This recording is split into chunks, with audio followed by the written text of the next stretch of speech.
Hi, I'm Geis. Welcome back to the God Success Secrets video series. This is week 26, and our success secret for this week says, choose your crowd carefully. Now today I have kind of a funny story to tell you about my husband. And don't worry, I have his permission to share the story. Well, one morning we were both getting ready to leave for the day, and I had laid out everything I wanted to wear that day on the foot of my bed while I got my shower. And I had picked up a panty liner and I took the paper off the back so the sticky side was facing up, and I just had everything laying there so I could get dressed really quickly. And anyway, my husband, unsuspecting husband, laid a few things down on the bed, and he was ready for work and took off, and he called me in the middle of the morning. It seems that he must have laid his shirt down on the bed and my panty liner stuck to the back of his shirt, and he didn't realize it. So he was at work for half the morning that morning with a panty liner stuck on his back. It's untelling how many people saw this panty liner. Finally his dad said, "Son, I think you have something stuck to the back of your shirt." Anyway, he called me and we had a good laugh over that one. But now what does this have to do with choosing your crowd carefully? Well, it has everything to do with it, because you know the people that you hang around, their characteristics are eventually going to get stuck on you the same way that that panty liner was stuck on my husband's back. We tend to act like the people we hang out with.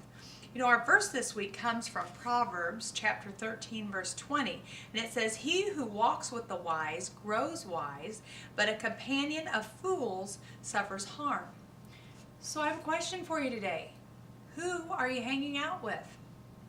Who are you hanging out with at church? Who are you hanging out with at home, in your spare time? Who are you hanging out with at work? Who are you hanging out with at school? The people you hang around have a lot to do with what type of success you're going to have.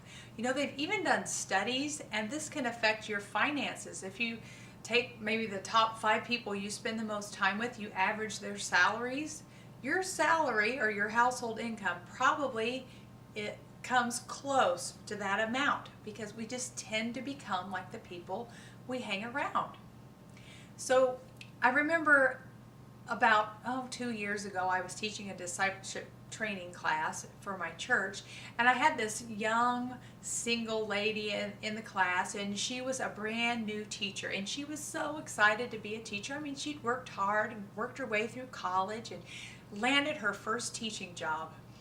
And she would come to our training class excuse me, so discouraged, because at lunchtime, she was going to the teacher's lounge to eat her lunch, and the teachers were so full of complaints and griping about the kids and their jobs that the job wasn't much fun for her anymore.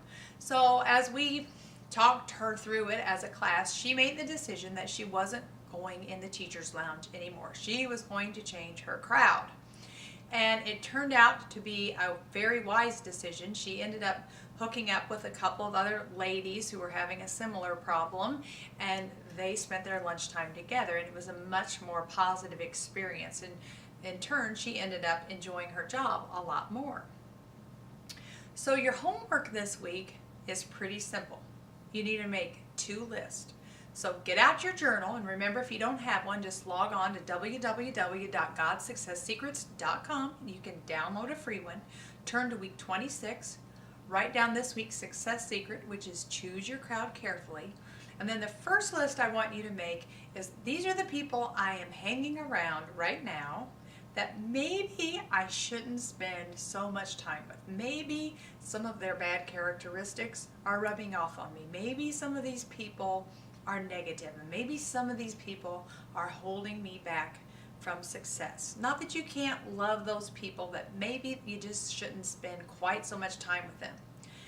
Now, obviously, sometimes some of the negative people in our lives are our spouses or our children, family members. And guess what? You're stuck with your family. There's nothing we can do about that.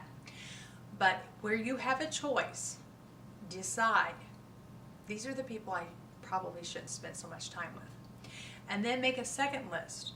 And that list, of course, is going to be the opposite, because when God takes things out of our lives, He wants to put some positive things back into our lives. He's much more interested in putting the positive things in probably than taking the negative things out.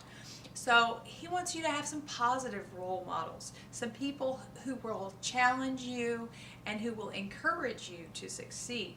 So who are some of those people? Who are people that when you're around those people, you're inspired or you feel really good about yourself? Those are the people you need to spend more time with. Now let's say you don't know anyone like that. What can you do in that case? Well, in that case, you find someone that you can read their books, that you can read their blog posts, join some type of mentoring group online. Maybe there's a small group at a church you could join, but really make an effort to come in contact with some people who will really feed you with good things. And finally, as you look at those two lists, ask God to help you make some of those divine connections with people who are going to feed you positively, who are going to encourage you to succeed. Those people who help you to feel good about yourself, yet they can give you that constructive criticism in a way that doesn't totally deflate you, but it pushes you to work harder to succeed. So think about your crowd this week. Who are you hanging around? And be careful who you get stuck with. And I'll see you next time.